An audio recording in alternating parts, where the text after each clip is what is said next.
communication is a very necessary entity and quality to a good life. And I think that also ties into your last point, which is a second life after retirement.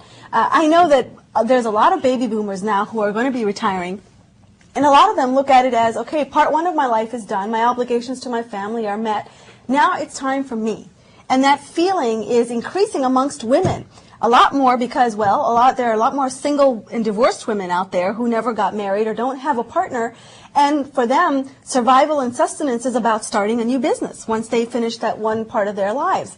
So I think it is very important to find that passion in your later life, figure out what it is you want to do, and then find a way to do it, plan for it financially so that you can make it happen.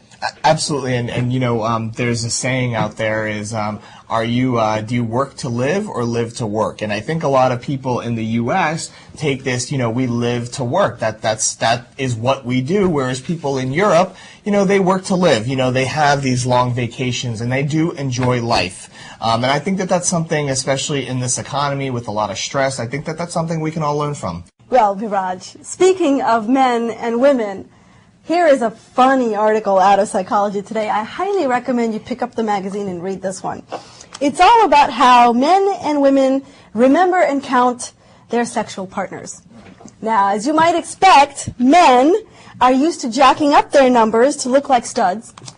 Women, on the other hand, usually slash their number to avoid being perceived as promiscuous. Very interesting. Here are the little tidbits of information that I just found fascinating.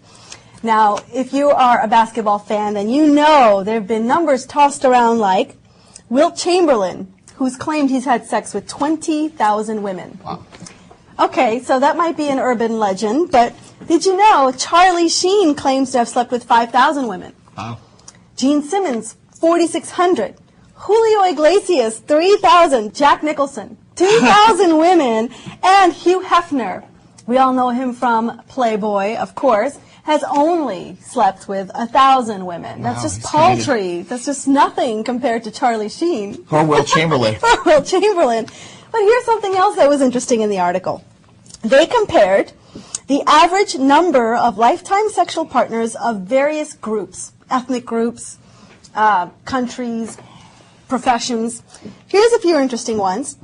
Americans versus Indians. Americans, average number of life partners, 10.7. Indians, 3, which doesn't surprise me very much.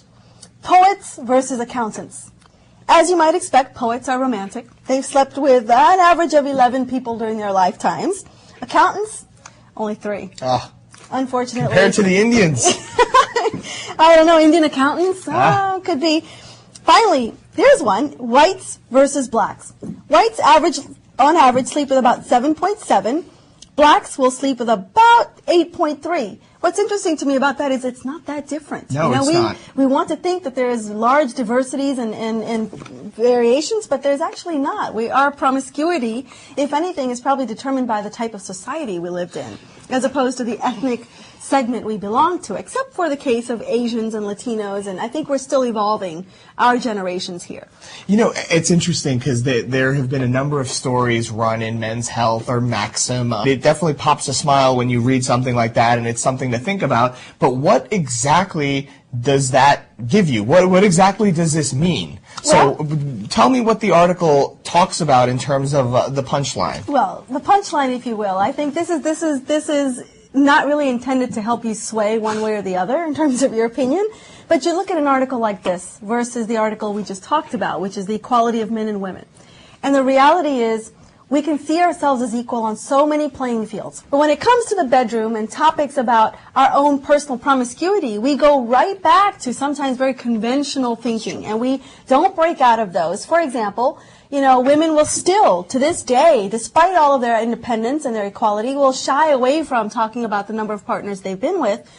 Men, who on the other hand don't necessarily have too much of an advantage to win a woman just by the number of previous women he's been with, will still resort to that basic type of behavior. So it makes you wonder, have we really progressed, or are we really just where we've always been?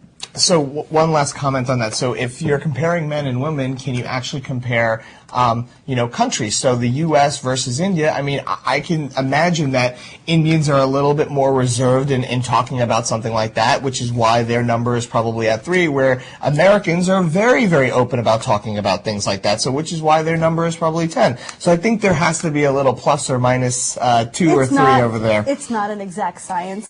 The Washingtonian ran an article talking about the best places to work in the area, in the Washington, D.C. area. And there are some surprising companies on this list. Paradyme Management is not on the list. But we're shooting to get there. But, we have Booz Allen Hamilton, Marriott, McDonald's, which I think is a very surprising one, Meat Tree Corporation, NetApp, and Stanley.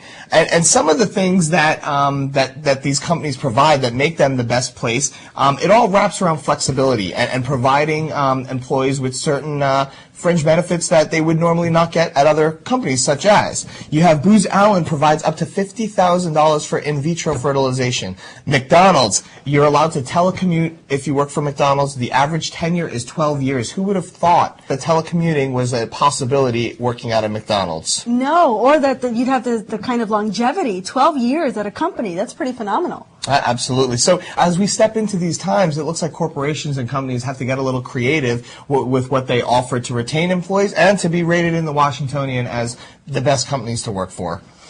Well, folks, that's about all we have for you today. But coming up next is our Darshan conversation with Rupal Shah. She is the co-founder and executive director for Indicor, and she'll be interviewed by Professor J.P. Singh from Georgetown University. And Viraj, I must say thank you so much for joining me today and for giving Ramesh a break. I hope you enjoyed yourself. I know I certainly did, and I look forward to having you back. Thank you very much for having me. This was a wonderful experience, and I truly do hope I get invited back. This was great, and you've made it very easy for me, so thank you. Well, you are quite welcome, and I enjoyed it. And with that, we hope that all of our viewers have a wonderful week ahead. Namaste.